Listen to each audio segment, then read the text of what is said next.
Olá!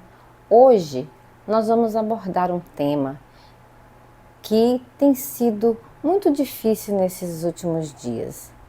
Nós vamos falar um pouco sobre as doenças, as enfermidades.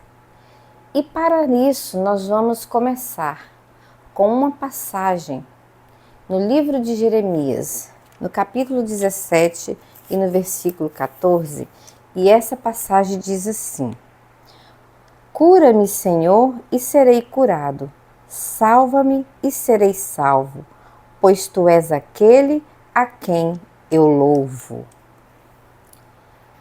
Se eu perguntar neste momento, quantas pessoas estão agora neste momento com algum familiar que esteja passando por um problema de enfermidade, eu acredito que a grande maioria vai dizer que está.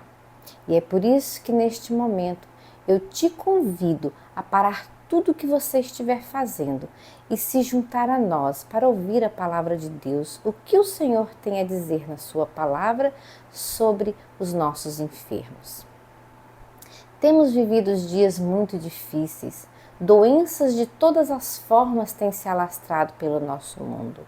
Famílias inteiras têm sido destruídas pela dor, pela separação, pela angústia de ver um ente querido nos leitos dos hospitais sofrendo. Mas, para nossa alegria, temos uma grande esperança. Não podemos prometer para ninguém que nesse mundo nós não vamos passar por essas situações difíceis. Talvez algumas pessoas vão morrer, vão descansar tranquilamente sem passar por algumas aflições tão grandes como essa. Mas, ao contrário do que nós estamos vendo, o mundo tem vivido um caos de enfermidade. Enfermidade física, enfermidade psicológica e enfermidade mental. Nós precisamos ter uma base muito forte para suportarmos todas essas dificuldades que nós estamos enfrentando. E é por isso que eu lhe peço, em nome de Jesus, que você dirija-se ao médico dos médicos para colocar o seu caso nas mãos do Senhor.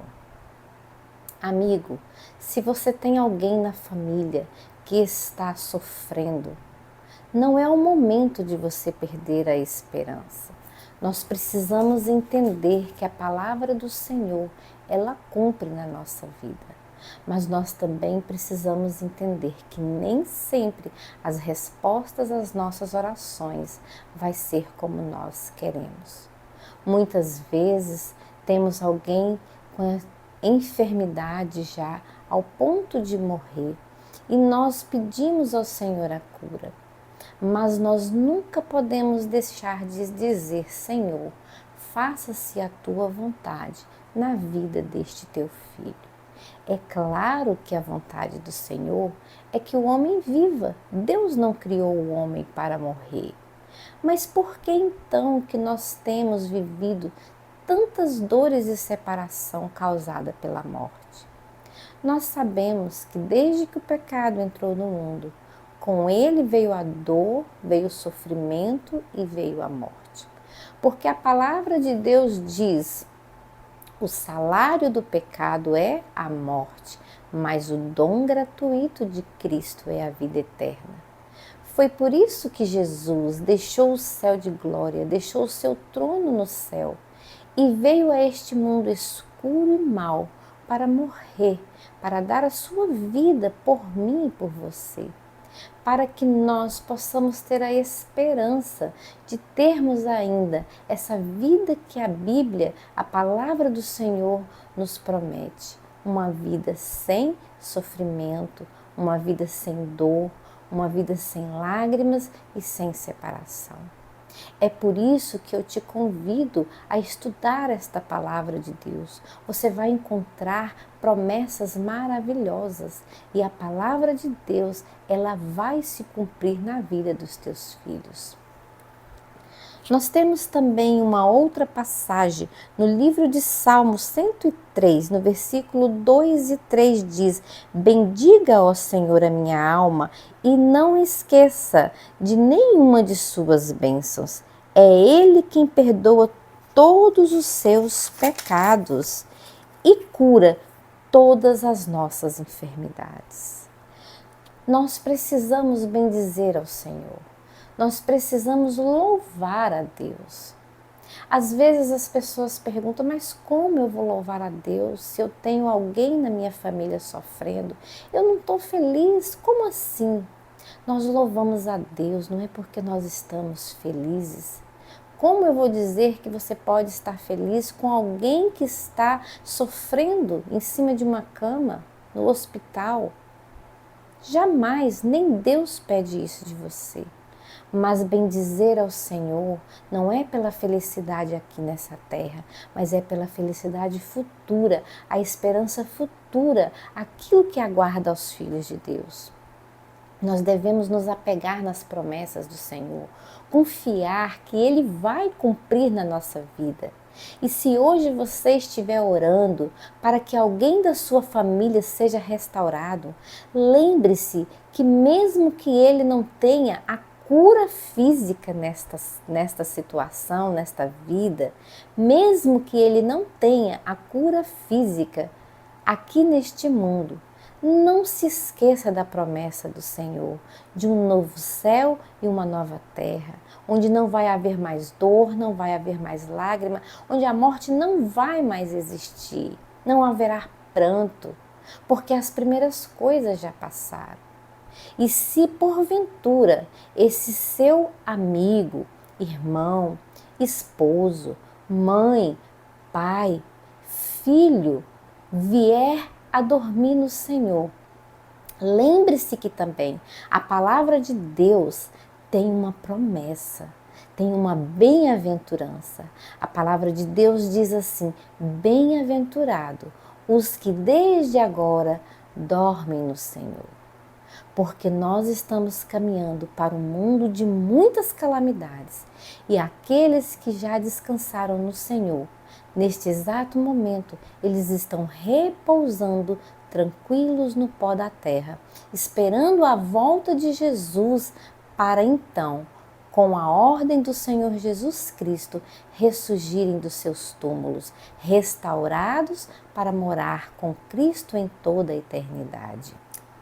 Também temos no livro de Romanos, no capítulo 15, no versículo 13, e diz que o Deus da esperança o encha de toda paz e sua confiança nele, para que vocês transbordem de esperança pelo poder do Espírito Santo.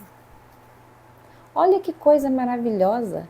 A palavra de Deus está nos insistindo conosco para que tenhamos esperança, para que não fiquemos de luto, de tristeza, choramingando pelos cantos.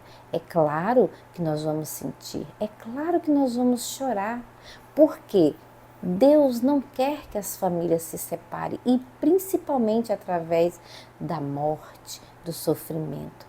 Mas Ele nos deixa uma esperança e nós precisamos nos apegar a essa esperança. Nós precisamos crer, nós precisamos buscar ao Senhor e ter essa esperança no nosso coração. No livro de Tiago, no capítulo 5 e no versículo 15, também diz: a oração feita com fé curará o doente, o Senhor o levantará. E se houver cometido pecados, ele será perdoado. Precisamos entender que esta palavra está sendo bem clara. A oração feita com fé. Muitas pessoas dizem que têm fé, mas no momento em que aquela oração não é respondida da forma como nós queremos, nós deixamos de acreditar no bondoso Deus. Mas lembre-se de uma coisa: todas as nossas petições devem ser feitas no nome de Jesus e também segundo a sua vontade. Não que Deus tem prazer na morte de ninguém, pelo contrário, mas Deus sabe o momento certo de cada um de nós descansarmos. Embora nós não compreendamos e nem podemos compreender, porque o pecado, ele destrói a nossa capacidade de poder entender essa dor, porque Deus não criou o ser humano para que ele pudesse sofrer. Mas lembre que aqui no livro de Tiago também diz que se essa oração for feita com fé e aquela pessoa tiver pecados, os seus pecados serão perdoados. Mas como assim? Existem muitos pecados que colaboram para as nossas enfermidades e nós sabemos disso. A nossa falta desregrada na nossa alimentação, a falta de um exercício físico, dormir cedo, tomar água, comer alimentos saudáveis, tomar sol, tudo isso também implica nas enfermidades que nós estamos vivendo. Nós estamos vendo pessoas sofrendo de doenças que são adquiridas devido à má conduta do estilo de vida, devido a uma má alimentação, devido a noites inteiras perdidas de sono. E nós precisamos também mudar aspectos da nossa vida, costumes e hábitos, para que a bênção do Senhor repouse sobre nós. Por isso, hoje eu peço a você que entregue ao Senhor o teu caminho, confia nele e o mais ele fará. Se existe algo que você está fazendo errado com a sua vida, não está cuidando do seu corpo como o Senhor ordena que nós cuidemos, agora é o momento de você pedir perdão, pedir a Deus força, pedir a Deus para te dar sabedoria, controle, domínio próprio e temperança, para que nós possamos tratar o nosso corpo com carinho, como o Senhor quer que nós tratemos. Porque a palavra de Deus diz que quer comamos, quer bebamos, façamos tudo para a honra e glória do Senhor. Porque o nosso corpo é o templo do Espírito Santo. E nós precisamos ter um corpo e uma mente saudável. Então, cuidado com o que você tem colocado dentro da sua mente, através dos olhos. Os nossos olhos é a janela da alma. Cuidado com aquilo que nós temos colocado dentro do nosso corpo, através daquilo que comemos e bebemos. Cuidado com aquilo que nós estamos colocando dentro do nosso corpo, através do nosso ouvir. Todas essas coisas influenciam diretamente e indiretamente na nossa saúde. Por isso agora eu quero te pedir que não desista, clame ao Senhor, peça perdão dos seus pecados, coloque o nome das pessoas que você quer que estejamos orando, coloque porque nós vamos orar por essas pessoas durante toda essa semana. Eu gostaria de pedir que você comentasse nesse vídeo, colocasse o nome dos seus amigos, seus parentes, filho, esposo e esposa que estão passando por esse momento triste de enfermidade. E nós estaremos reunidas num grupo de oração que acontece todas as segundas-feiras aqui na Igreja Central de Águas Formosas, às 19 horas. E nós vamos estar levando esses nomes para o altar do Senhor. Fique na paz do Senhor, tenha fé, tenha bom ânimo.